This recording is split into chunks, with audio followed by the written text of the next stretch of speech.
Good morning, everyone. Thank you so much for joining us today. I am happy to be opening this session, which is called the Transformative Initiatives Addressing Intersecting Challenges of Homelessness, Violence, and Cultural Specificity. We have 3 presentations today. They're going to run for 20 minutes each. Before I give you a little bit of an introduction to them, I'll introduce myself. My name is Cloutier. I work with the Women's National Housing and Homelessness Network, and I would like to acknowledge that we're gathering here today on the unceded, unsurrendered, stolen territories of the Algonquin people. This session today is going to explore transformative initiatives addressing intersecting challenges of homelessness, violence, and cultural specificity. As I already said, we get to hear about pioneering peer support navigators and community hub pilot in Greater Victoria area. We talk about tailored initiatives for women and gender diverse people who are 50 plus. We talk about leveraging Feminist Participatory Action Research. We're also going to learn from insights into culturally responsive shelter models for Muslim women at Nisa Homes and delve into design principles of Oakwood Place by YWCA Hamilton, emphasizing safety, trauma-informed care, and community integration. The goal is to gain actionable strategies for scaling inclusive housing solutions nationwide. The way that the sessions usually work, and I feel like it's a good way, is we usually do the presentations first and then we take the time after to do questions. Having said that, because there's 3 presentations, I would appreciate if folks know, just take a note of their questions and can direct them to specific panelists if they are asking questions of specific panelists. The first session today is from surfacing our strengths. I'm sorry about that. It's morning time. That's great. That's great. We love to hear that. From surfacing our strengths to system navigators and a community hub, putting prototypes into practice. This is presented by Michelle Vanchu-Orosco by Alliance to End Homelessness in the Capital Region and Denise Cloutier at the University of Victoria. Our second presentation today is by Nisa Homes, Advancing Shelter Supports for Homeless Women, Muslim Women and Children in Canada. This presentation is presented by Rena Vanza and Simon Hall.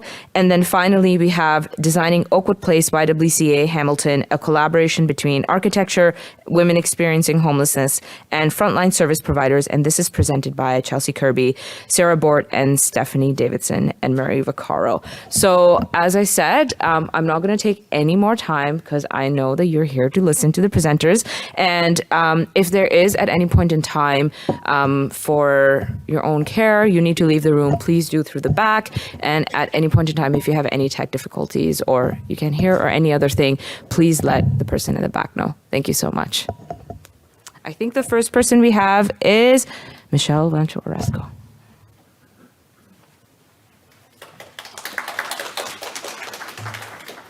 Thank you. I'm just going to see if I can do this right and make sure that this is the right presentation.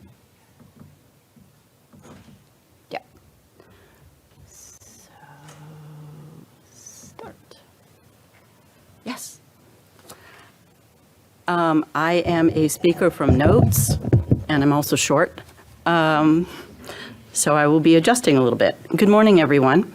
I'm Michelle Vanchu-Orosco, and I'm here to present the journey Denise Cloutier from the University of Victoria, and I have been taking through the Supporting Health and Healing with Information, Navigation, and Empowerment, or the SHINE project. Of course, because I have a partner, we have a really long name, so we made an acronym. This is a 3-year participatory action research project, and it is being funded by the Vancouver Foundation. I am part of the Alliance to End Homelessness in the Capital Region. It's located on the stolen and unceded territories of the Lekwungen people, known as the Songhees and the Esquimalt, and the town is also known as Victoria, British Columbia. And I am happy to be here in Ottawa on the unceded Anishinaabe and Algonquin territory. As an uninvited person to these territories, I would like to humbly acknowledge the gracious welcome and support that I have received from the Indigenous peoples of South Vancouver Island and our Indigenous partners. Before we dig into the highlights, I'm going to give a bit of a territorial acknowledgement the way that I have been taught by our elders on the South Island. I would like to acknowledge that my paternal great-great-grandparents were from Hungary, and that we are not certain where my maternal great-grandparents were from.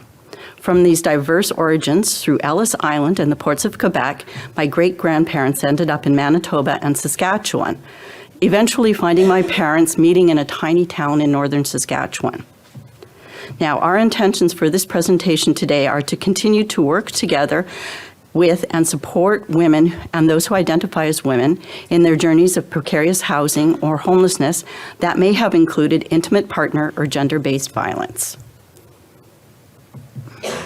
During this presentation, we will be talking about the highlights of the methods we use to co-develop equitable, safe, and culturally supportive responses to the housing and service support needs of women and those who identify as women who are 50 plus and have been experiencing or are at risk of violence and homelessness. We do this by working together with community to co-develop and pilot new solutions and approaches that help address and transform the system through co-creation by leveraging a feminist participatory action research approach. Sounds like a mouthful, it's not that bad.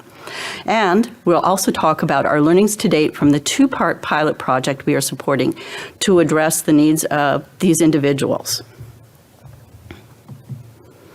So, a little background. In 2023, across Canada, 187 girls and women were victims of femicide, recorded through the Remembering Women and Girls Killed by Violence campaign.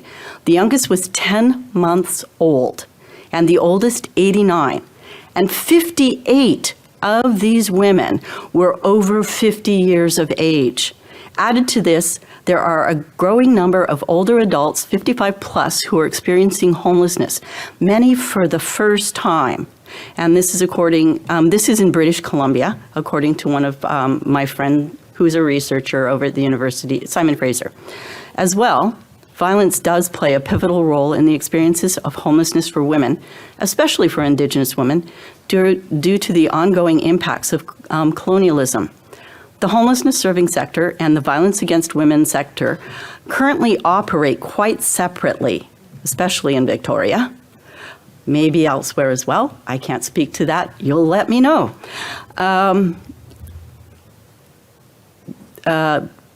We need to provide responsive, person-centered, and culturally appropriate supports and housing options. While there is general recognition of the link between violence against women, housing, and homelessness, the violence against women sector has limited involvement with the housing and homelessness serving sectors. Not according to me, according to Women's Shelters Canada. As a result, many women are poorly served by both or not served by either. And this is especially true with Indigenous women and others with multiple marginalizations. The SHINE project is a 3-year community-based initiative that aims to improve the lives of marginalized women by helping them access health care, stable housing, and community support. This project is focused on women who are 50 years or older and includes gender diverse, Black, and people of color, and Indigenous women who have experienced homelessness or are at risk of losing their housing. So who are we? Together with Denise Cloutier, I support the project as co-lead and partner. Denise is a full professor in the Department of Geography and a research fellow with the Institute on Aging and Lifelong Health at the University of Victoria. As a community-engaged health geographer, she focuses on understanding the role of place and space as a determinant of health and improving the health system and continuum of care for groups who are often experiencing marginalization. She uses mixed methods, and her interdisciplinary work emphasizes strengths-based and capacity-based approaches, which is a mouthful. She does a heck of a lot, and she's a wonderful co-lead. As well, original partners for this project included the Victoria Women's Transition House, BC Housing, the Aboriginal Housing Management Association, and several women with lived experience of homelessness and/or intimate partner or gender-based violence. We've also been able to reach out to other community members in the 13 municipalities and 3 electoral areas, and they're supporting this work.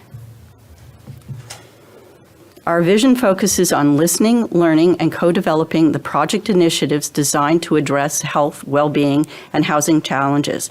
And just to let you know, every time that I use the word women, I am we in the project have used an inclusive definition of women, which includes gender diverse individuals.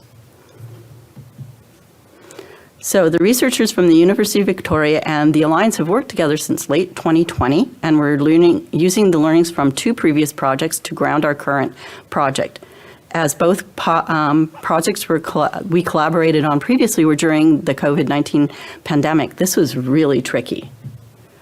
So who are we looking at? We continue to build on our earlier work, which encompassed girls and women, and are now focusing on a growing demographic, women who are 50 plus. Of the 2 projects, we are building on the solutions for homelessness and on the SHINE project. We're building on solutions for homelessness and health for older women project, also known as SHOW.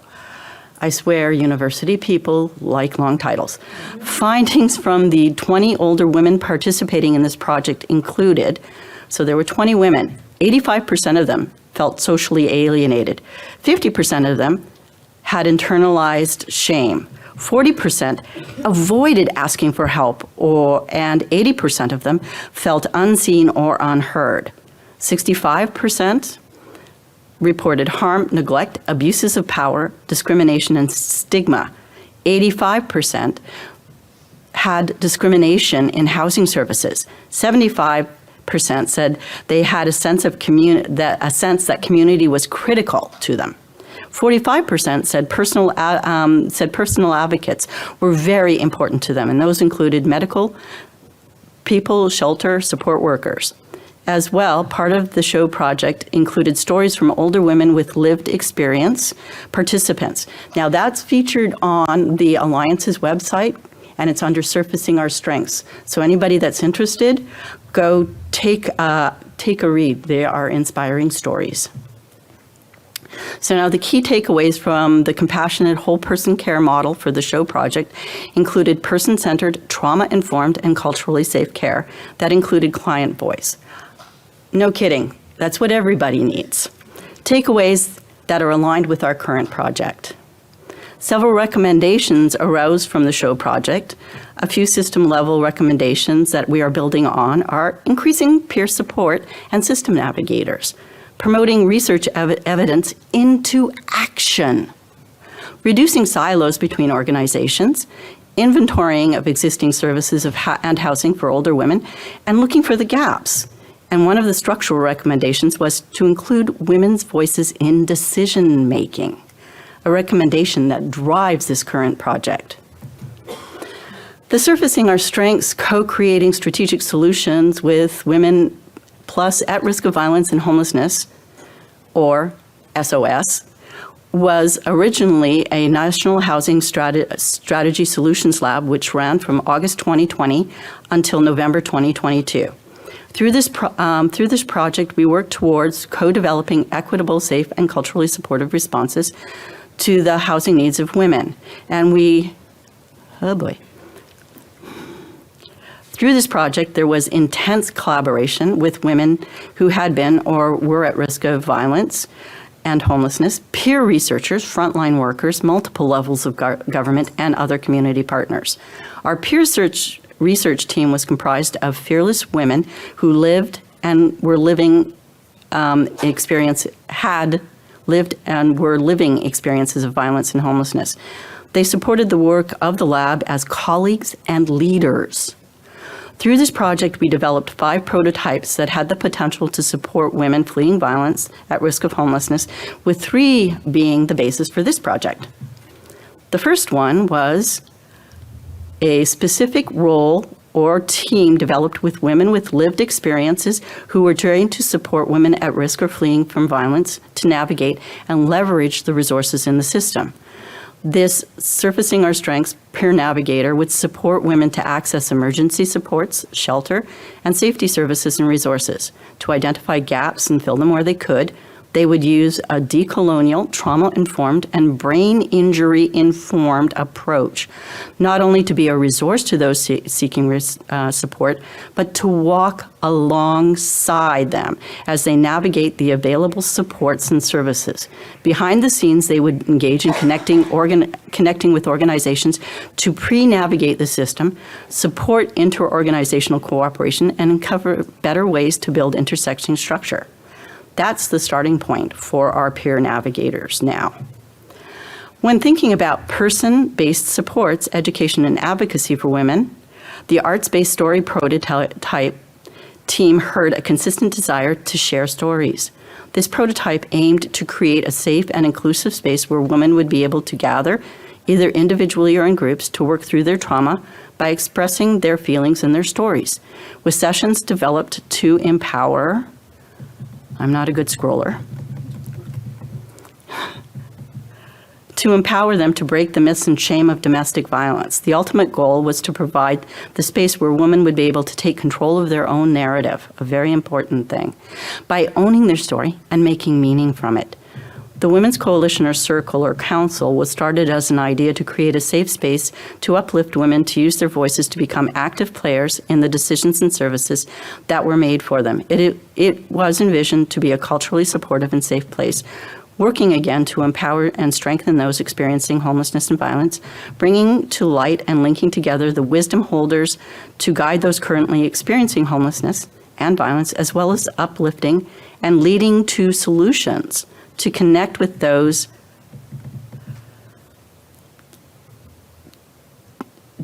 and empower others to a safe place and provide tools for navigation. Our current project began with a single question. How can we enhance access to services and programs to support wraparound care and foster health and social inclusion for Black, Indigenous, and people of color, women and gender diverse persons, age 50 plus, with lived and living expertise of housing insecurity and homelessness? It's a simple question, complicated answer.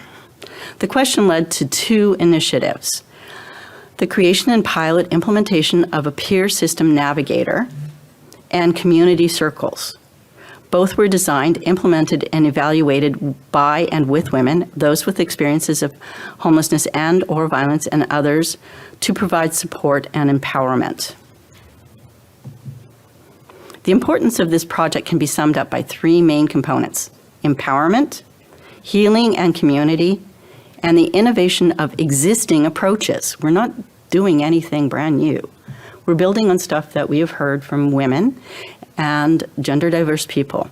With these overarching components, we expect and are finding there are other unexpected benefits. As this is a pilot research project that is supported through funding from the Vancouver Foundation, we spent time considering how we wish to approach the project. We knew that we wanted the project to be guided by participatory-based research that includes all community members who worked in the same space, or as many community members who had the space and time to participate. We also knew that we wanted to find time and space to invest in individuals and partnerships in such a way that all voices would be equal, heard, and respected. To this end, we decided that, big slide, if you want the slide deck, let me know. Because I'm talking to the slide, I'm not reading from it.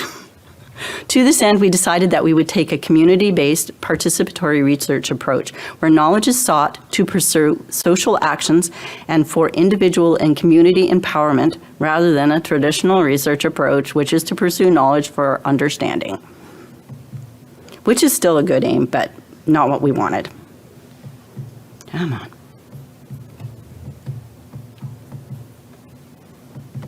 Yep. There we go.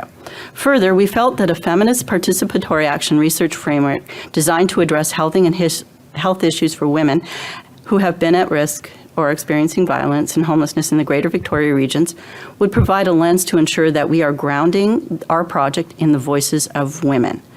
While we are in the process of interviewing, hiring, and providing opportunities and training for 2 half-time peer navigators, we feel we are still at the beginning stages of co-creating the peer system navigator position.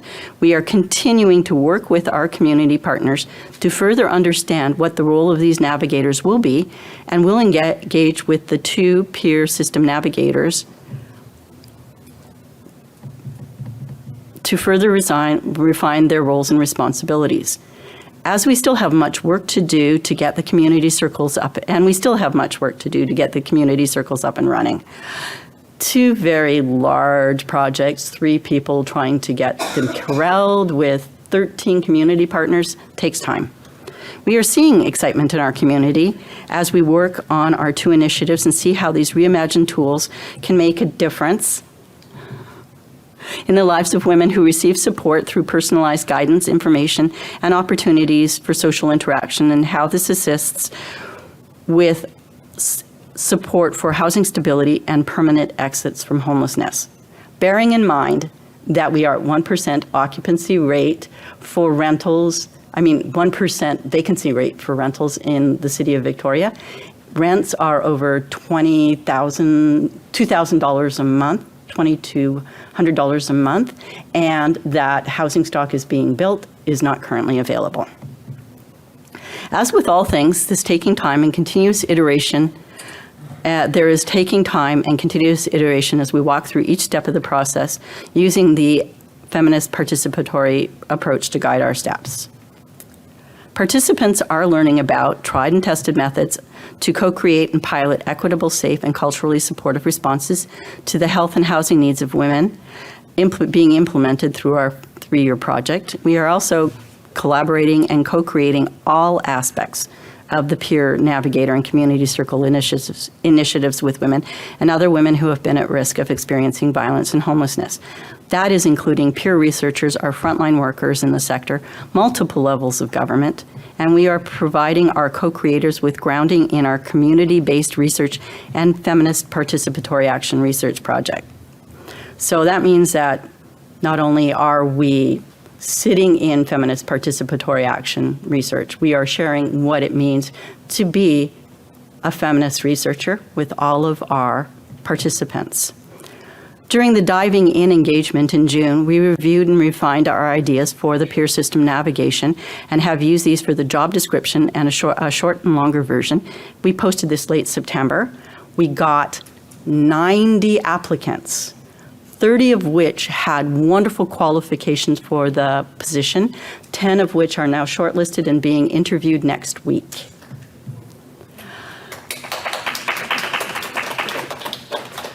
This included our starting point with some information, knowing that this would not be everything that would emerge from the role. This will evolve with input from the community voices for peer system navigators, a cadre of women with lived and living experience, and we're just so happy with the response. During the diving in engagement in June, we reviewed and refined our ideas for community circles, originally called community hubs.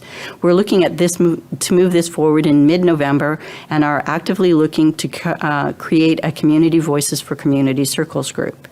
We are also in the process of solidifying collaboration with our Indigenous partners who will lead the creation and development of our community circles. We have found somebody from Nanaimo who is looking to be our partner, who is an Indigenous woman from, I think, the Quaqua, and she is looking to support us in this. So we're really happy with that.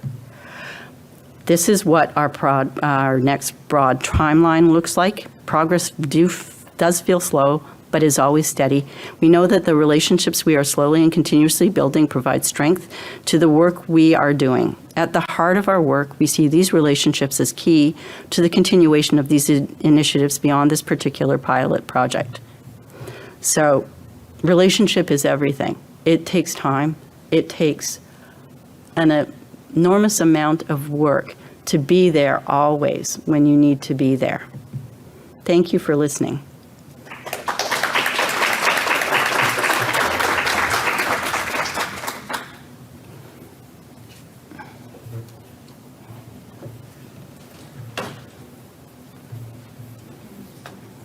Come on, where are you?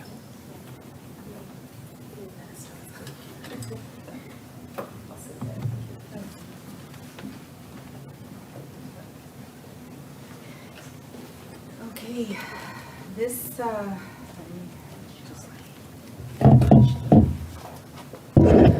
has been the best conference for me so far because I get to attend and not present as much. So, yeah, so I'm just going to do a very quick intro. And I'm going to hand it over to the real troopers here. So my name is Dina Taha. I am an assistant professor of sociology at the Doha Institute for Graduate Studies based in Qatar. Yeah, I guess. You gotta stand here. You gotta stand right there. Yeah. Okay, maybe I'll move to the other side. Sure. Can you hear me? Yeah, so I'm Dina Taha. I'm an assistant professor of sociology at the Doha Institute for Graduate Studies, which is based in Qatar. Long story, but I promise you a very boring one, why someone who's based in Doha is involved in a project in Southern Ontario. But before, I would like to acknowledge that even though I'm not currently in Canada, my heart and soul is here, and I identify as a racialized settler from the land that used to be known as Tikaranto, which belongs to the Mississaugas of the Credit, along with two other nations. Also, just a quick thank you for Professor Aaron Day and Professor Caitlin Schwan. I'm sure some of you know them, who made this project possible. So just to give you a quick overview, what we're presenting on right now is a part of SSHRC, Social Sciences and Humanities Research Council funded project, particularly a partnership Engage grant with Nisa Homes. I'm supposed to be the academic arm of the research, but the actual heroes are right here. I don't know why you're hiding behind me. You should be front and center here. So the project is supposed to, and they're going to, like Rina and Saima are going to talk to you more about it, but it's basically, it's a community-led project. So similar to Michelle's presentation, it's a form of participatory action research. The aim is to document and evaluate Nisa Homes model, and also identify, like I've attended a bunch of women's housing streams, so we're also advocating for this intersectional lens in housing and homelessness. So we're looking into the intersectional and gendered pathways into homelessness, specifically for Muslim women and racialized women. So without any further ado, let me introduce Rina Vanza, who is the Program Director of Mental Health for Nisa Foundation, and Saima Nihal, who's the Program Director of Nisa Homes, and they're also going to explain the difference between Nisa Homes and Nisa Foundation, right? Thank you so much. Thank you so much. Can everyone hear me? Oh, there's an echo to that. Okay. So thank you, Dina, and also for Michelle's research, because it's actually exciting to see this research finally come to surface, because we're actually grounded in this research. Nisa Homes has been out there for 8 years. People just don't know that we've been doing this for a very long time. And so without further ado, we're here to present a culturally responsive shelter for Muslim women. My name is Rina Vanza, and I'm the Program Director of Mental Health at Nisa Foundation. And this, as Dina said, is Simon Nihal, our Program Director at Nisa Homes. So technology is not my friend, so I will try my best. All right, so Nisa Foundation basically is an umbrella organization that has 3 prongs. Today we'll focus on Nisa Homes, which is a transitional shelter for Muslim women that are homeless, that experience homelessness, and Nisa Helpline and Nisa Learning, which are 2 wraparound services that come again from the ground up. And one of the takeaways for me from yesterday, and I keep hearing this all over, is centering the voices that you serve, centering the populations that you serve. And Nisa Homes, as I said, for 8 years, we've been trying to do that, and we're so grateful to have the platform to speak about what we're doing. And so Nisa Helpline, very briefly, is a helpline that is confidential, anonymous, and free. It's got peer counseling support for Muslim women in North America. It's open 7 days a week from 8 a.m. to midnight and open 365 days a year. So all holidays, our holidays, Christmas holidays, all the holidays across the year. What Nisa Helpline is a community service to support the mental health needs of Muslim women. We serve multiple languages, mainly Urdu, Somali, Arabic, and French. We are religiously and spiritually informed upon request. And we are made up of trained peer support workers who are either mental health professionals, community helpers, or are people with lived experiences. So that's a peer-to-peer model. All right, so as we tell you the story of Nisa Homes, I'd like you to keep the story of Nadia in mind. Nadia is a made-up name. And also what I would like to do is refrain from creating a stereotype of the client we serve. However, this is a common case that we see. And so we thought this would be the best case to let you understand really why the birth of Nisa Homes took place. So Nadia is a 28-year-old female Muslim female, mom of 2 children under 4. She's recently sponsored by a husband, so she has no PR card. She's got limited English skills. She wears a hijab like myself. And very recently, she was taken to a mainstream shelter by police after an intimate partner violence incident with her husband. In this shelter, in the mainstream shelter, she finds no hijab-free zones. She has no access to halal foods, no prayer spaces, and experiences language barriers. Nadia has experienced past and recent trauma. She has no family here, and she's isolated from her community. So I want you to think about what type of unique services and supports does Nadia need to feel safe, empowered, heal from trauma, feel dignified, and integrate successfully into the community. And this is where Nisa Homes took inception many, many years ago, almost 8 years ago.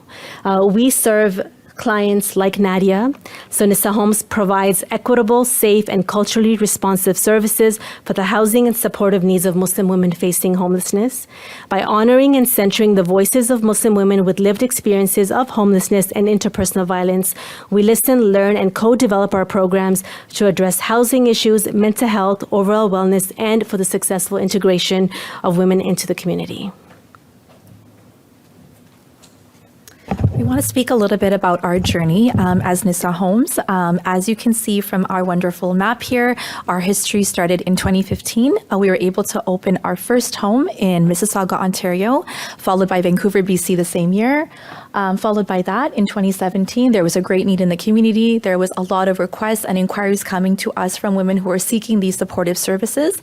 And we went on to open our home in Windsor, Ontario.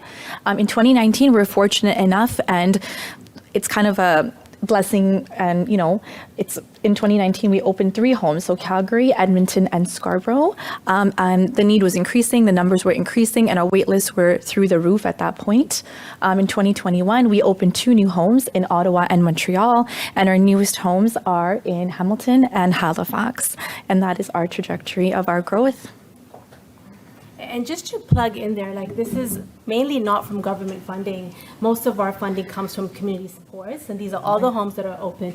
All the homes open without receiving a lot of grant support or government representation. Again, about our locations. So we do have 10 locations across Canada. We span all the way from BC, where I'm from, all the way to Halifax, and you can see all of our locations across there.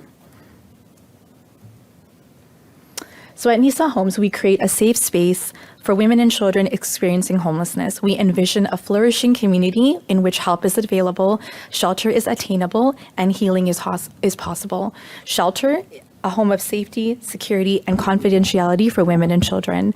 Heal emotionally, psychologically, physically, and spiritually. Flourish, become independent, self-sufficient, and active members of our community.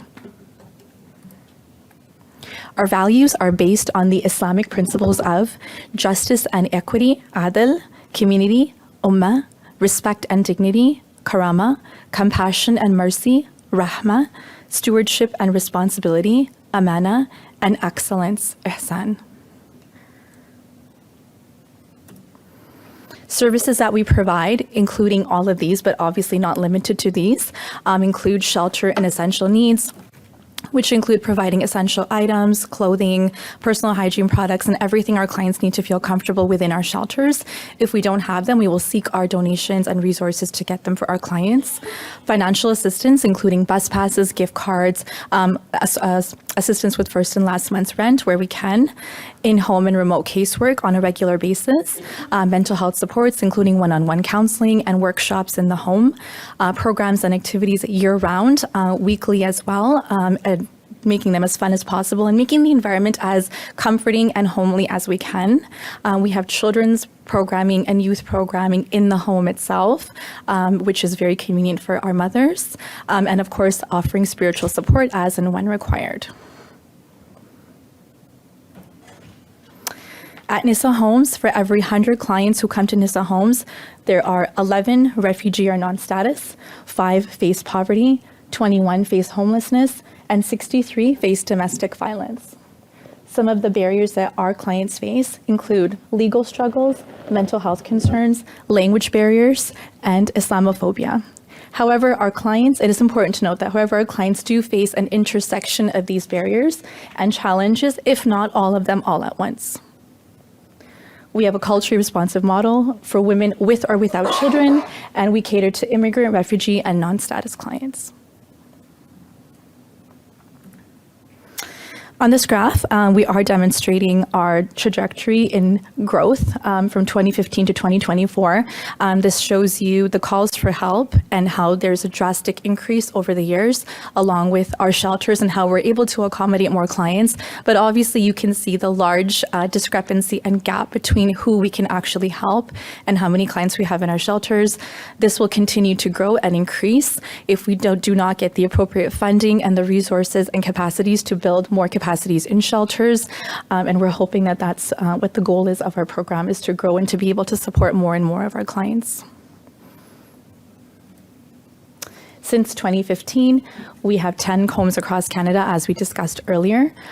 We have served and sheltered more than 1,700 women and children in our shelters across Canada.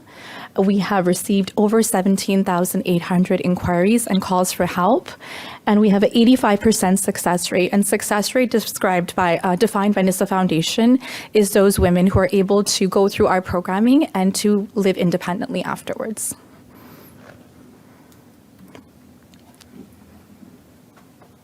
All right, so I'll take you into the in-home model of our weekly service rotation.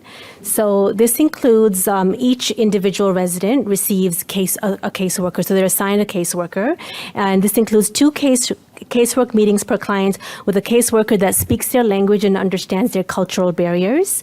The casework includes helping them with their legal issues, financial support, education, employment, and connection to appropriate services.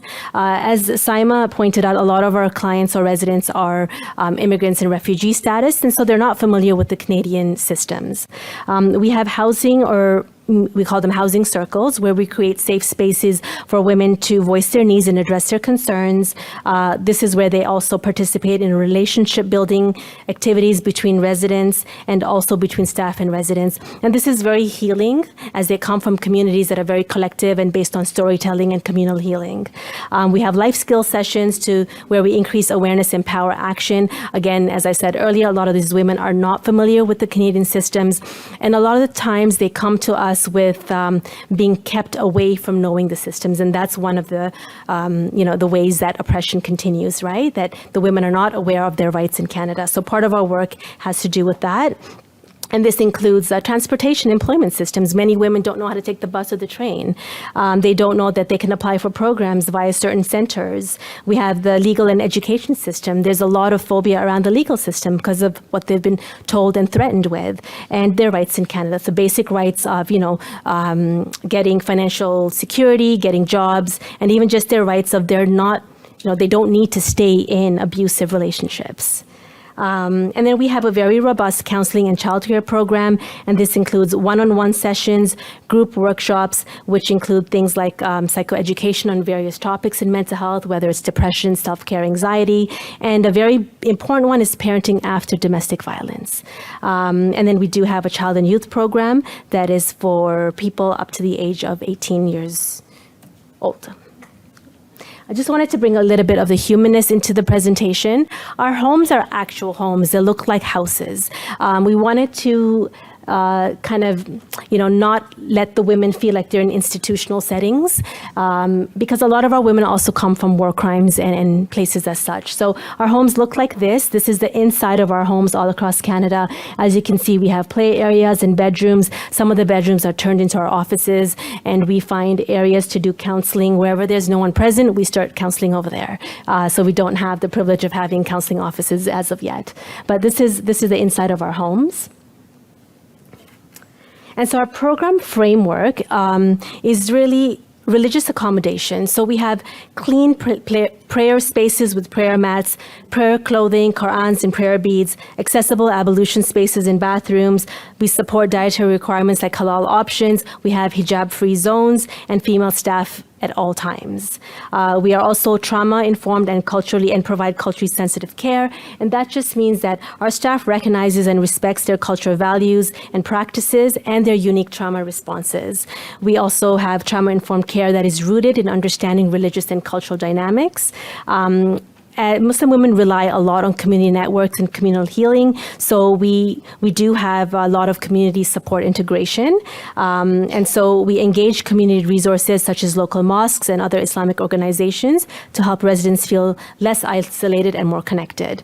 Lastly, we're all about empowerment and healing through cultural identity. So our programs honor and integrate elements of women's cultural and religious backgrounds, such as language-specific resources, cultural, religious relevant counseling, and group activities that reinforce a shared identity, and collective healing to support mental health healing in alignment with their identity. A quick slide on just a lot of our mental health component is really about dispelling myths on mental health. There is a stigma on mental health in the Muslim community, a lot of labeling, and so a lot of our work has to do with destigmatization and normalizing mental health. The goal here is to increase help-seeking behaviors and helping them to access appropriate mental health services. Another part of our work is also building relationships of residents and helping them navigate organizations and systems that have been or seem threatening. Things like CAS, child and welfare systems, police and governments. There is mistrust with those organizations, understandably so. Quick note on the decolonizing of mental health. This is something that has now really, taken sort of afloat in social media, the whole decolonization of mental health. And I just wanted to say, this is what we've been doing for 8 years now. Our programs are, we use psychological tools from their homelands, their culture, and their religion. We are away from talk therapy or move away from it, although we offer it. And we integrate more of their own practices to heal, things like cooking for wellness, Tatriz workshops, knitting, beading, creating. We have something like kahwa chai therapy, which is just tea or coffee therapy, planting, baking workshops, and healing through prayer. The decolonized approach to mental health acknowledges collective healing and community care models and not just individual healing. So our programs also do recognize their specific experience and social location, so the impact of colonization on mental health, the impact of war crimes and displacement on mental health, and also mental health care as a form of resistance and not just a Western ideology. So once again, a little humanness of our workshops. It's a lot of the collective community storytelling, healing together. Our women heal with each other. They don't heal in offices of one-on-one spaces. They don't open up. They don't talk. There is mistrust even with someone that looks like me. The whole concept of the one-on-one therapy is not something that they palate very well. So we do a lot of the collective and communal healing. And the last thing I would like to say is that, Nisa Homes is a unique service delivery founded on the need to support the most vulnerable and marginalized members of our community. We are based on principles of culturally responsive practice, collaboration with professionals and services, the co-production of services with families and communities, and the consideration of cultural, social, political, and historical context. We also are uniquely positioned to address the not so easy to see aspects of culture that impact Muslim women experiencing domestic violence. And those are things like family roles, gender roles, work ethic, beliefs, self-concept, everything that is hidden under the iceberg that mainstream programs don't get to witness or don't get to work with. And this all kind of brings to sort of a conclusion or perhaps a beginning of why is a culturally responsive strategy needed in our women's shelter system. And it's because the struggles faced by refugee and immigrant women experiencing domestic violence are very unique, and they include things like racism and Islamophobia at a personal level, systematic level, policy level, isolation, not knowing anyone, being taken away from their communities, and feeling isolated by their abuser. lack of resources, especially culturally responsive ones, and that goes all across the systems that they face when they come to this country. Loss of career, family, social status, acculturation difficulties when immigrating, including language barriers again, stigma with receiving help, stigma with domestic violence, stigma with mental health, right? Very, very predominant. And socioeconomic challenges often leading to role reversal. So with that, we want to wrap our portion on this presentation, and just for you guys to keep in mind Nadia's story as you develop, your programs, whether you want to help us with ours or seek our help in building yours, whatever populations that you do serve, we are here to work with you. Thank you so much for listening.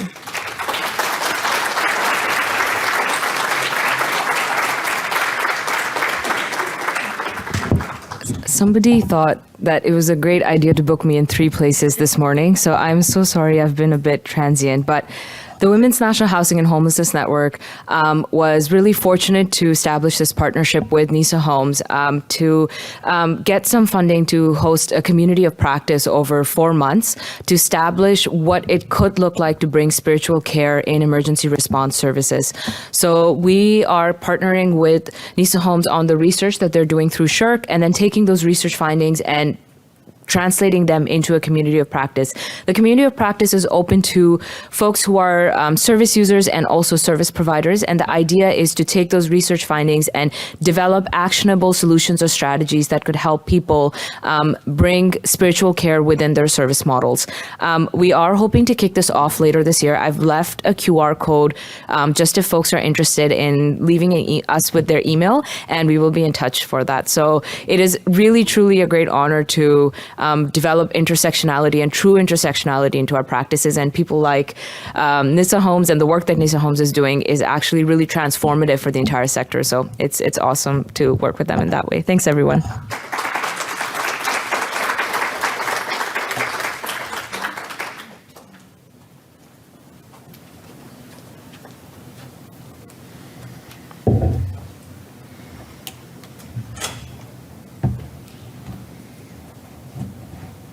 There's no easy way to use my own notes here. Okay.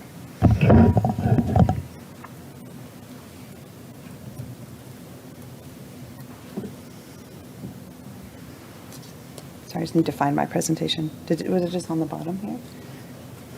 I want my tech skills on the bottom. Does anyone know how to find the I PowerPoint? saved mine here.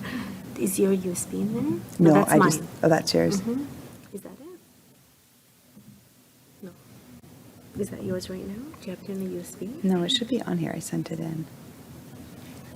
Sorry, just 1 second. I'll get the real tech guy. Day 1 PowerPoints? Yeah, no, we're day Day 2 two. though, right? No, that's an Excel sheet. Please come. That's not it? No. Okay. Hopefully you can- Just 1 moment. Take a little stretch. Yeah. No, I just have it on email. Can I email it on? Or send it? And I don't have a. I don't have a USB. No, I don't even have a port. It should be. Can I? Is there an email on here? Is somewhere I could send it? Yes, you should. Yes. Just do you know the password for Wi-Fi? Sorry. Just a second.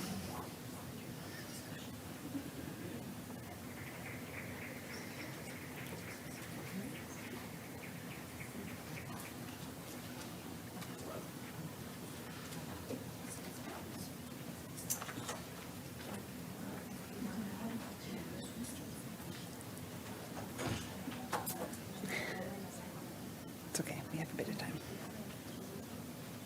Yeah, I thought they said that would this be on the laptop.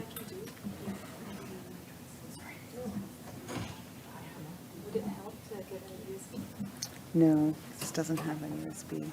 We're just gonna email it to him. It's just, I don't have that. There's no port. Can you send it to me? That's what I'm doing, yeah. It'll just be a second. Just 1 moment.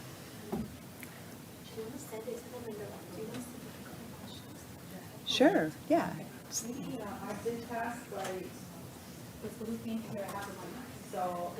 people have a couple questions right now until we figure this out. Okay, so maybe we'll take two. And then Oh, as long as it takes. I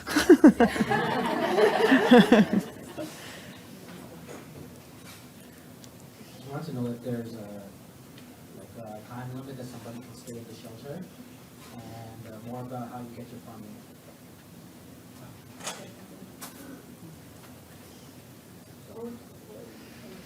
So, I don't think I'm like that. So we won't multitask here. Let's get our presentation up. Can you hear me clearly? So the question is the time limit for the shelter and our funding. So we have, it's a transitional home. Give her the mic, because otherwise they can't hear it. There's also a mic right in front of you as well. It's not It's not on. That's on. Is it on? Yes. Yeah? Oh, okay. No? Poor guy. So we are a transitional home, and so we have anywhere from 0 to 3 months of a stay. However, if we're not able to successfully house the client or the resident, then we don't kick anybody out. Like, they can stay. So we've had anywhere from 6 months, right? Around 6 months, and we try our best to not re-shelter them and put them back in the system. And in terms of our funding, we are very community heavy funded. So by mainly our community, we have some access to some grants now. And so we're starting to get into the world of grants, but this is probably our biggest moot point, is not getting government recognition and grants. And so every year we go through very heavy fundraising, burnout, just to get the money to run 10 shelters across Canada. I believe we're approximately at about 65% of community funding versus government funding at this time. Yeah. Can I ask a question? Of course. So I, Oh, here we go. okay. Do I have to- It's working. So, Case sensitive, obviously. Surrey House, BC Housing, are they ponying up some money? That is a very good question, which I cannot speak to much. But I will say that, yes, things are in the works. Yes, we're working towards that. So very, very, very happy about that. Yeah. Okay. Okay. Where do I email it to? Hi, from Nisa Homes.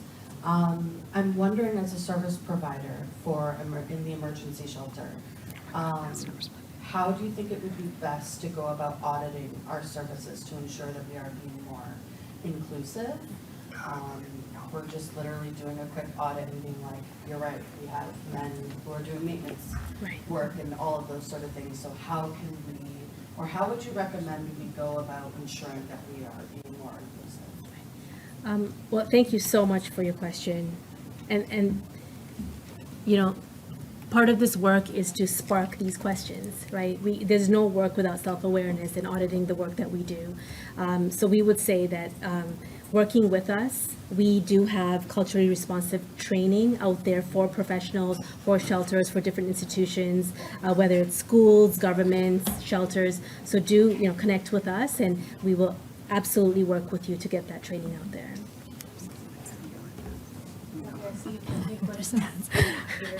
Presentation. That's good. Yeah, no, we're just working through it. Oh, so I have no internet here. That's interesting. Why does Manitoba not have a shelter? I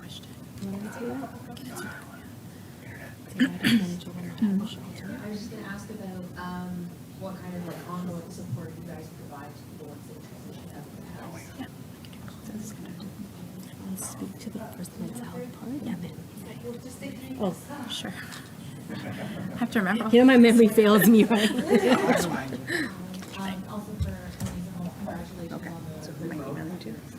It's Casey LeBron. Yeah. No Manitoba funding properties and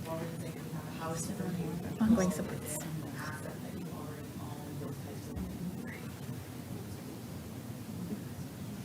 I think I forgot all the questions. So nothing in Manitoba. Simon, you can answer that one. And then there was the ongoing supports. So we have now a remote casework program where after the residents leave, we connect them to our remote casework. In the past, we just used to refer them to out services. However, we found that either women would not connect with the services and they would start facing the same barriers that they faced when they came in. So here's another wraparound, culturally responsive approach that caters to the specific needs of the clients that we serve. And so they have remote casework. I did not talk about, but we started a new web therapy program where women get to self-refer themselves to 5 to 10 sessions with a Muslim mental health professional such as myself. So it could be a registered psychotherapist, a social worker, and they get 10 free sessions. And then we continue the referral process. So those are some of the new ways. Now, I just wanted to highlight, right, like as many of you work in NGOs, these are all recipes for burnout, right? We're all working, like they said, 3 people are running, 10 homes, or this is how we started. We are a big team now, but we don't have enough money to sustain the programs that we've started. Just wanted to put that out there. And then the last, I can answer the other two. So in terms of the question on Manitoba, that is a very good question. I actually was born in Manitoba, so I do have my heart there. However, we do receive a lot of calls for help from Manitoba to our other locations, and to be honest, it's a capacity building issue. It's a funding issue at this time. That is one of the regions that we are looking at amongst a few to open up a new project as well. But at this time, we do need to focus on the current locations that we have, the current need that we have. The wait lists in our current cities are so high that we are trying to find ways to be able to expand those homes. And we did a couple of moves this year. We had 3 locations that moved into larger homes this year, and we were able to increase capacity. And to the question that you had with respect to properties and how do we find places to move to and how do we do all of that, we have been blessed to be able to receive some funding, capital funding for these projects. Also community-based donations as well have been imperative for us to be able to make these moves and move into larger homes and to be able to provide more a diverse array of services to our clients. And just wanted to add, our clientele, we serve predominantly the Muslim women population, right? But our services are catered to anyone that identifies as homeless. So we won't, turn someone away because they're not Muslim. But because we are culturally and religiously responsive, we do provide services to the Muslim population. So we get a lot of calls from, different provinces with the indigenous population, for instance, right? We do have calls from everyone basically, and this shows the need to up these services all across the board. I actually have a question for Michelle. It's fascinating that I see more and more participatory action research. You mentioned briefly it's a feminist participatory action research, and that really intrigued me. So I wonder if you can talk more about how is a feminist participatory action research approach different from now it's a mainstream participatory action approach, not critical everyone. Okay, so with the feminist approach, what you're looking at is this iterative approach that includes feminist theory, which I am not as good at as I would like to be right now. What that says is that the voices of women need to be heard and expressed. It needs to come through the lens of someone, regardless. I mean, if you're born without external plumbing, you have less respect and less power. So it's building up that power and that capacity as someone who identifies as a woman, who might be in transition, who might not be in transition, or as a woman that will allow you to be on an equitable political and empowerment framework. So that's the kind of like the history and the underpinnings, but it's also noting that with participatory action research, a lot of times you go in a cycle, but you don't continue to do the iterations through the process to look at what you're doing, what you're informing, how you're working, what actions you're doing, and then looking at how to evaluate them and to go back and refine them. So one thing, and I'm going to just preach right now, that I have seen in the long time that I have been in research, starting out in educational research, is for some reason we want to find the next new shiny trinket rather than improving the frickin' services that we have that work right now, where we should be spending our dollars. End of diatribe.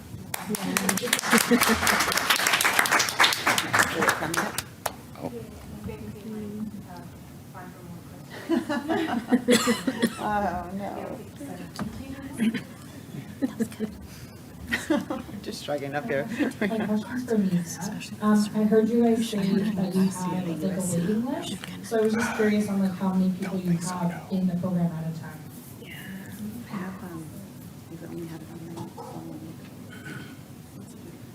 It's supposed to have been on the laptop, but it's not on the laptop. But this isn't like a real laptop, so it doesn't have I can't put a USB to transfer it. So we've emailed it. The email's not appearing. I mean, I can talk about my presentation, happy to do that, but it is very visual. It's a USC. Do you? Yes, yes. You have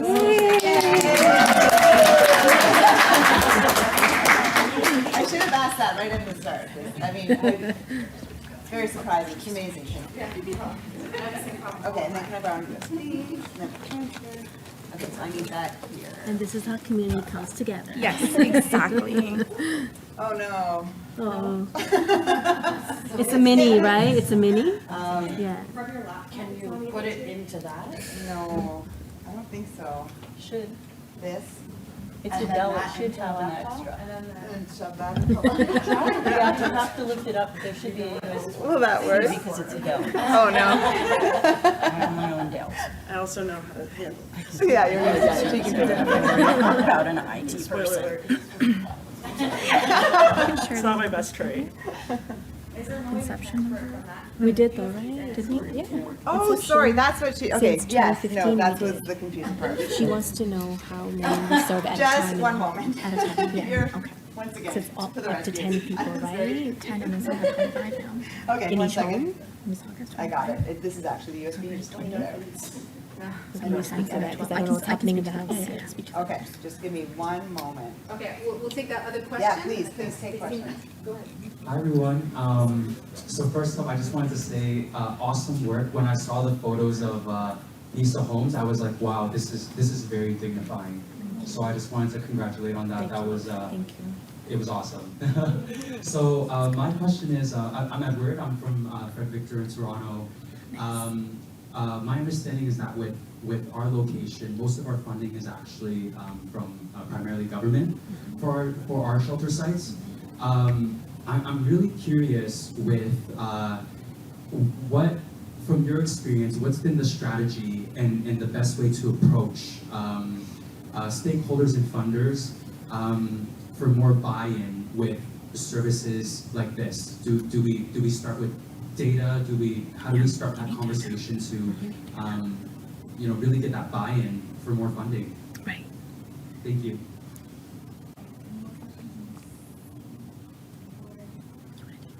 I'll take this one. Thank you for that question. So I'll answer that question with my understanding since I work in the. Yay! In your email, so. Yes. Sweet. Maybe I'll answer it after. Let's get excited. Yeah? Let's Okay. go. Go ahead, go ahead. Oh, one minute answer, okay. So I work in the mental health department, so I do have limited knowledge on the government relations and things like that. However, I do know that part of it is capacity building within our organization, and this is where we're headed. So in the beginning, very grassroots, very 3 women doing, one home, and we expanded. And so now over the 8 years, we've built capacity internally, and we're starting to gather data and place, with the help of Dina and other researchers, we're starting to get that capacity to gather the data to take to stakeholders. And the other part is we do need stakeholders who believe in the work that we're doing to want to speak for us at the governmental levels. And I'll just add that it's persistence, right? Like you can't just have the conversations once, twice, 3 times. You need to be persistent. You need to make sure your messaging is out there, showcase your organization. The other question was, I'm forgetting the question. Oh yes, the capacity of the homes. Should we? We'll do it after? Yeah, quickly. Okay. Yeah, just quickly, we have between, some of our homes are smaller and they have 10 residents that we can accommodate, and some of the homes are bigger and they go up to 25. Yeah. Thank you. I think we're ready. Yeah, Yay. ready to go. Yeah. The anticipation, I know. No, I think this. This works, right? Yeah? Good? Everyone's good? We're ready to go? We have our images. This is a very visual presentation as we get through it, so I'm glad it's working. So I hope everyone's having a good time at the conference so far. Thank you so much to the other speakers today. They're really great presentations. So my name's Chelsea Kirkby. I'm the VP of Strategic Initiatives and Program Development at YWCA Hamilton. So right now I got to figure out how to, I'm also work from my notes. So my two colleagues who are integral to this work as well are not able to make it here today. They're fine. They're just weren't able to attend. That sounded really somber, but they're great. So Stephanie Davidson, who's faculty with the Knowlton School of Architecture at Ohio State University, and Mary Vaccaro, who's faculty at the School of Social Work at McMaster University, and she also works at the YWCA. So they are collaborators on this project. So the objectives today are to gain an appreciation for the benefit of partnered research between nonprofit housing providers and architectural researchers. So it's not a likely pair sometimes, but we wanted to really explore this relationship and see how we could build out some designs based on this collaboration, and especially when we're developing new housing projects and housing initiatives. So we want to learn about a replicable research method called photoelicitation to conduct research focused on the spatial design of gender-specific housing. And we also want to learn more about the spatial design preferences of women and gender diverse people who have histories of homelessness with a focus on trauma-informed design principles. So a bit about YWCA Hamilton. I see a few of our Hamilton colleagues and partners in the audience, so hello, and to the rest of you who might not be familiar. We were founded in 1889, so YWCA Hamilton is one of Hamilton's oldest social innovators and a leading social service organization that's meeting the needs of the city's most vulnerable women, girls, gender diverse people, and families. And our mission is to provide meaningful, accessible services to create opportunities, amplify voices, and co-create gender-inclusive and equitable communities. We're guided by a vision where women, cis and trans, girls, gender-diverse people have the rights and resources to shape their own lives and lead their communities. And we are a multi-service organization, so some of our key services are women and housing-based gender services, childcare and youth services, employment and training, health and wellness, immigration and settlement, and services with people for developmental disabilities. So we're really able to draw on that multi-service framework within the various projects that we do to have an integrated service delivery model. So YWCA Hamilton's housing programs serve women, girls, gender diverse people who are impacted by homelessness and violence. And our approach to building housing focuses on creating accessible spaces with co-located health and community services where possible. So we operate housing across a continuum, including most recently outreach, encampment support, as well as low barrier drop-in spaces, emergency shelters, transitional living programs, second stage housing for women and children fleeing violence, and permanent affordable housing as well. So try to hit everything along that spectrum there. And our programs follow principles that are displayed here. I'll just name them as to make sure I can get through this presentation. So intersectional feminism, we're people-centered. We really try to create a sense of belonging. We try to work responsibly and sustainably, and we really rely on strong, meaningful partnerships to deliver our programs. So the impetus for what I'm going to share with you today is about a new housing project that we're currently working on called Oakwood Place. So I'll be referring to it as Oakwood Place throughout the presentation. We're currently imagining that this new housing, we're in the process of imagining what this new housing can be. We're visioning it, trying to figure out what kind of programs and services, supports are going to be needed within this housing. So at the moment, it's intended to be 90 units of transitional housing for women, gender diverse people, and women-led families in 2 buildings on 1 shared plot of land. It'll have co-located gender-based community health services, childcare, and a range of embedded on-site supports. There'll be a very intentional focus on supporting pregnant and parenting people who are experiencing homelessness or violence. So really creating a space where folks can move through different types of housing dependent on where they're at in their reproductive journey. And we've purchased land for Oakwood Place, but we're still working with all levels of government to secure the funding to build it and the support services. We're well on our way. This is a very busy diagram, but this just summarizes our vision for embedded gender-based community health services that are intended for Oakwood Place. So we continue to learn, especially through the process that I'm going to speak about in a moment. We learned from women and gender diverse people that we serve about the importance of co-locating health services, making them very accessible, easy to access, particularly for those who face significant barriers to accessing traditional forms of healthcare or healthcare that is perceptive and intended and knowledgeable about women and gender diverse needs. So this diagram shows, as I said, our kind of ambitious plans for wraparound gender-based community health services that will include reproductive and sexual health care, gender-affirming and gender-specific care with a focus on women's health needs, mental health, substance use support, parenting support, among other things. So this model was created in partnership with many different organizations, health and social services, and it's not yet come alive. We bring different pieces of this into the work that we do, but we want to be able to create a space where they're co-located and in one location. And this model really relies heavily on, it will rely heavily on appropriate funding, but also on partners. We have a number of health partners currently that are willing to bring kind of services into communities, so we're building on those kind of meaningful partnerships as well. So here's some photos. So this is what our building currently looks like, jumping into the new Oakwood Place. A photographer really wanted to capture, we're going to be demolishing this, so wanted to capture what it looked like previously. So just to give you a sense of what it looks like, the second image over there is kind of when you're looking into one of the buildings. This is the current street-facing building, what it looks like. So this will be torn down, but just to give a sense of what we're working with. So that was just a bit of a background on YWCA Hamilton, what we do, the types of services that we offer, and our plan for Oakwood Place. And I'll move now into kind of this research portion, what we've done so far to start thinking about the design for Oakwood Place. So what we did is we started imagining Oakwood Place through a photo elicitation project. So the image on the screen here is a photo magazine. So this was the architect put together photos and printed out this magazine that folks could flip through.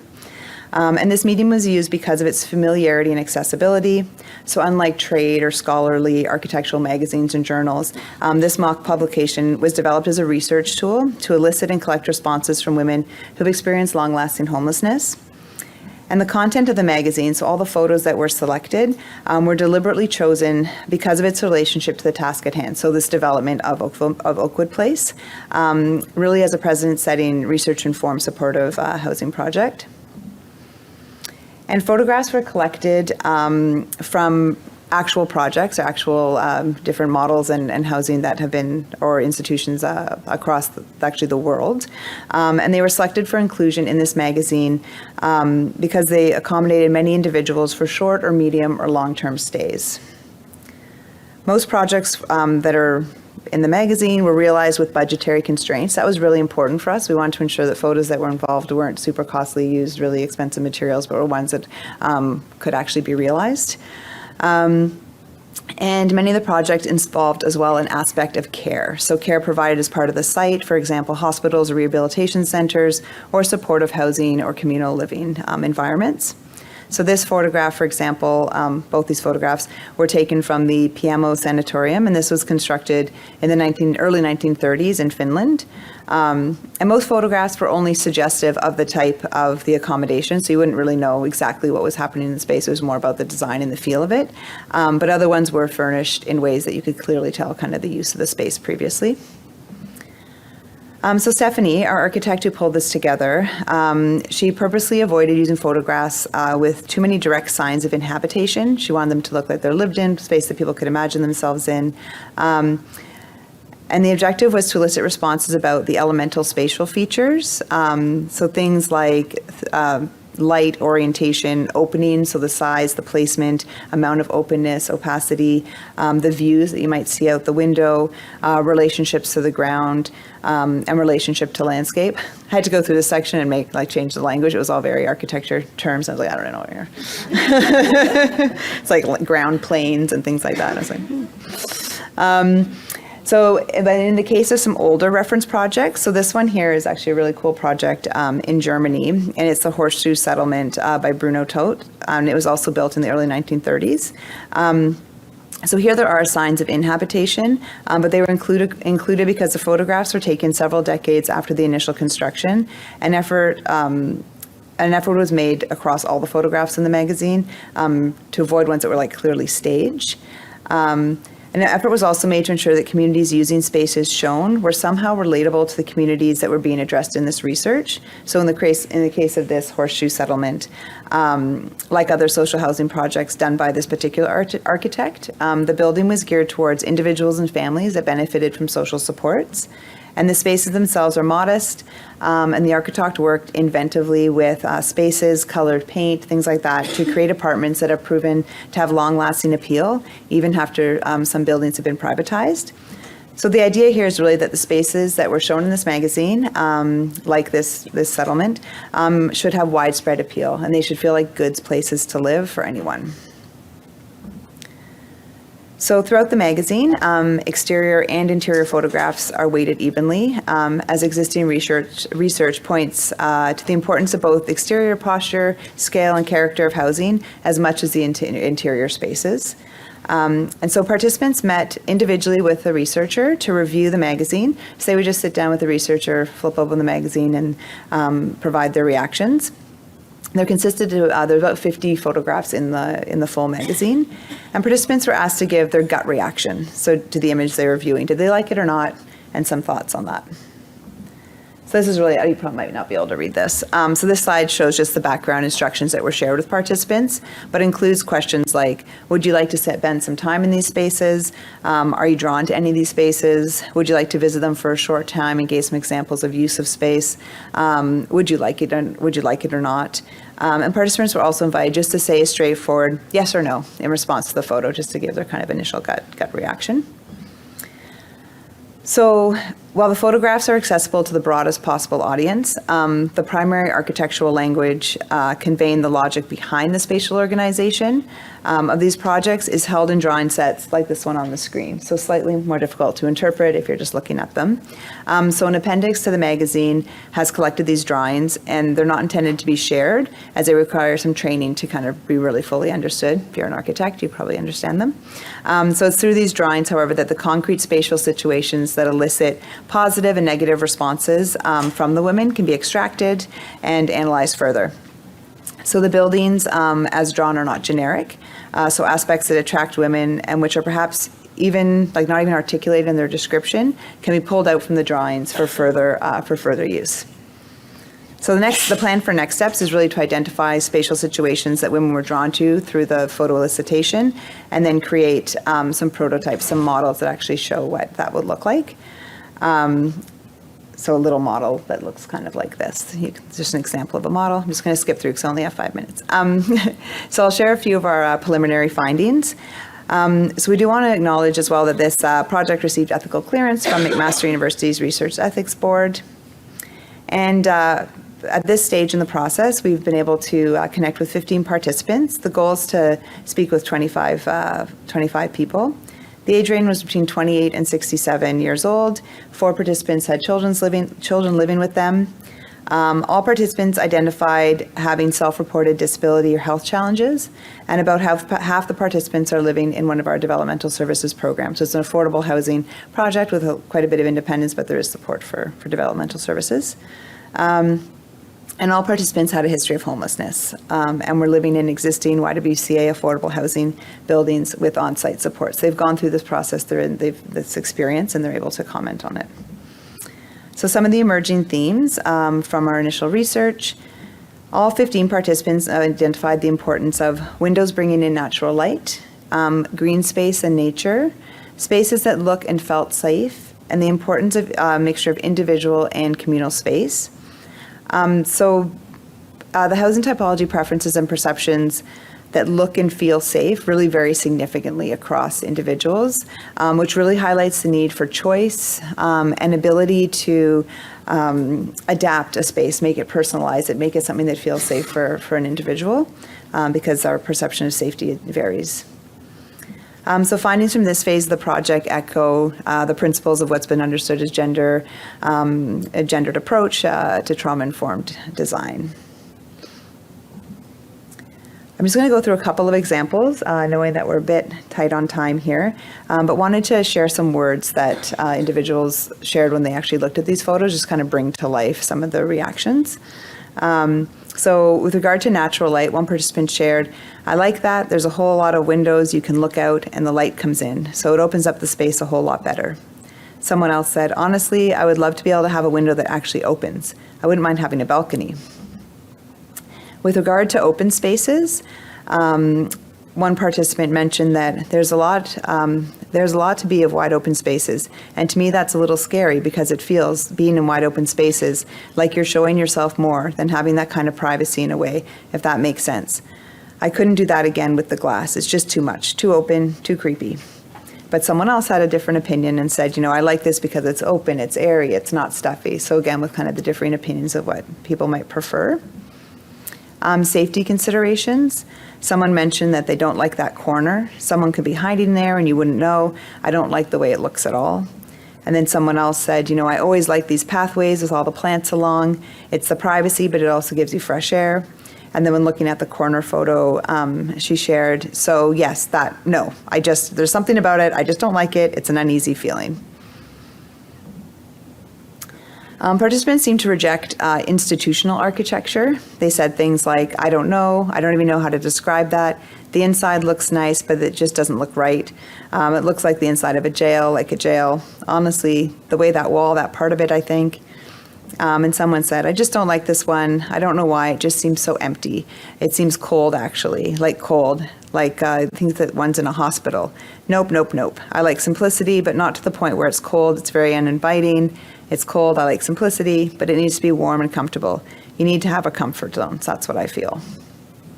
And in terms of green space, that got a lot of positive reactions. Oh, I love that. I like that. If it was on the main floor, I could have a door or a sliding door to open up to sit outside. I like the plants in the space. Again, she likes simplicity. And community gathering spaces. So someone mentioned that I have social anxiety, so having the personal space to make your own kind of helps, but at the same time, having little places where you can hang out with people and not have to worry about anything kind of helps. So just briefly touching on gender-specific trauma-informed design, which we're trying to apply to this space, is that there's through this project, when we're building from kind of the ground up, there really is an opportunity to intentionally work with people with lived or living experience of homelessness and violence to really further explore the connections between spatial design, safety, functionality, and perceptions of home. So through this project, we're learning more about the specific spatial designs that actualize the principles of gender-specific trauma-informed design. And we really want to challenge the idea that nonprofit housing needs to be built with scarcity mindset, and that affordability doesn't have to compromise design. And we can really prioritize spaces that are innovative, beautiful, comfortable, and that folks really want to live in and feel dignified. And this is a great quote just to kind of, strengthen that point. So when you're in housing, you see the same things all the time. All the buildings, it's a repetitive thing. And with the townhouses for people, like affordable housing, it's repetitive. Same thing over and over again. So it's nice to see different things, more open windows. Just because we're poor doesn't mean we don't deserve to at least have decent things as well. And then some key lessons learned, that there really is a benefit to nonprofit housing developers working to develop meaningful partnerships with architects, so having that design component is really important. Gathering local knowledge on spatial design preferences can inform housing development for women and gender diverse people. So if you're working with people in certain neighborhoods or communities or geographies, they'll have a certain experience of space, and so having that information translated to the design is really important. So localizing that inquiry is important. And photo elicitation, it's a very accessible method to garner perspectives of people who are traditionally excluded from the research process. So we find folks were really keen to share, to chat about what they were seeing, and you could really sense their reactions to what they were seeing. And all photographs used in the magazine have accessible blueprints to work from to help inform the development of Oakwood Place. So it's there's background information there to help with the design of the space. Then our next steps, so we're going to continue our data collection and analysis. Like we mentioned, our goal is to have 25 participants, so we'll work with 10 more people. And we'll continue working with the architect who will build a 3D model of what Oakwood could look like based on the photo elicitation research. And we'll use that model to go back to folks and say, is this what you had in mind? What do you think about this model as a design for the space? And then be able to kind of transfer that to what we end up building. And YWCA Hamilton will continue to work with all levels of government to secure the capital, for the build and the support services. So that's our main focus right now, is just securing those funding. And I think that's it for mine. Okay, we got it up there. Okay, we have a little more than 5 minutes for any questions. Okay, 1 and 2.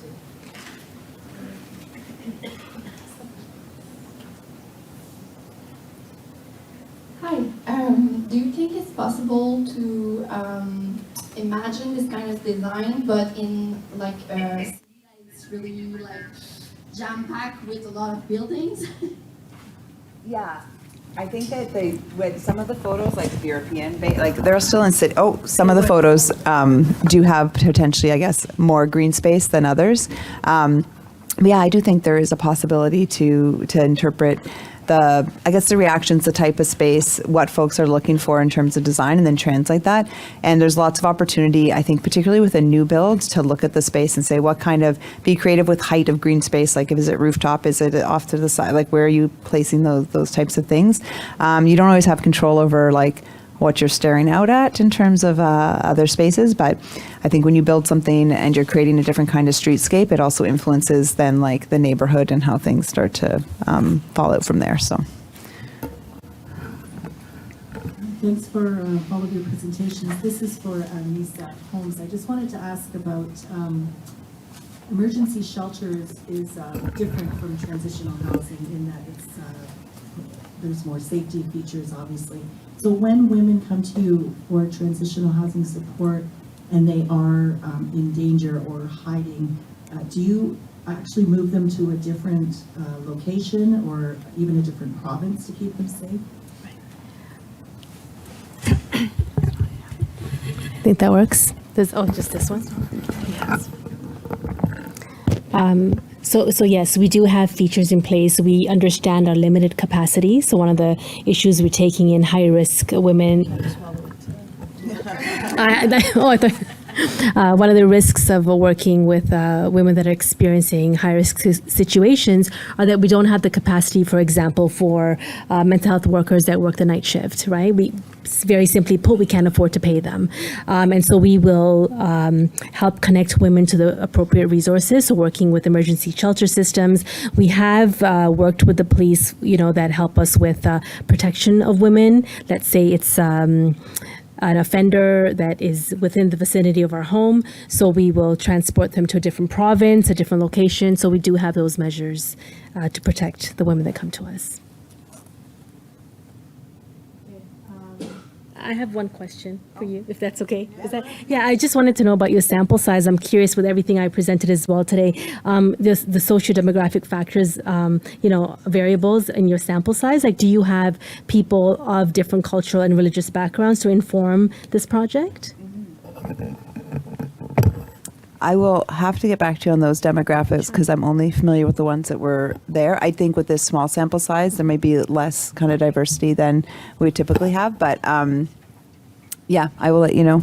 That's the goal, but it's from our housing that we currently have. So I don't know who actually. So if there are no questions for the audience, I invite you to chat with the panelists after the talk. I do have a question. Do you have a question? I don't have a question, but there was one thing that I forgot to inform you about with our peer navigator approach. What we decided to do and what was told to us through our initial prototype was that the peer navigator couldn't sit within a single organization, that would not allow for the understanding of gaps in the whole ecosystem. So what we have done is the funding for Vancouver Foundation is not being funded through the Alliance, which is the nonprofit, but is actually being funded through the University of Victoria. And there are 5 organizations right now that will be housing our peer navigator to do their work. As well, they will be introduced throughout community. So they'll be sitting at the Vancouver Women's Transitional House, the Cridge for Family, Sandy Merriman, the Alliance to End Homelessness, and the Intercultural Association of Victoria. So they'll be sitting at least 5 different locations. Okay, can I squeeze one question? And I think it's open to everyone. Maybe we can have discussions afterwards. I know Nisa Homes is working on a project on photo voice. Not to put you on the spot, I don't know how involved you are. You mentioned Feminist arts-based methods. You mentioned photo elucidation. I am a methods geek as an academic, so I wonder if we can have more conversation, whether now or later, about arts-based methods and how can make research more accessible, or like bring in the voice of those typically marginalized. I hate to use the word vulnerable. So yeah, this is an open question to you, and if anyone else wants to chip in. Well, what we've found through research, as well as from the women that have been participating so far, is that for a lot of people, art, beading, telling story.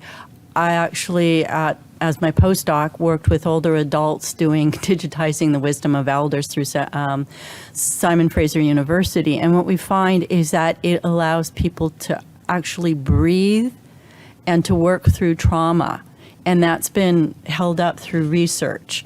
So, you know, even us geeky people that work with numbers like to play guitar sometimes and stuff like that. So it helps you, and it shows time and time again. And I'm sure that the people from Nisa House can corroborate this, as well as, I never remember names.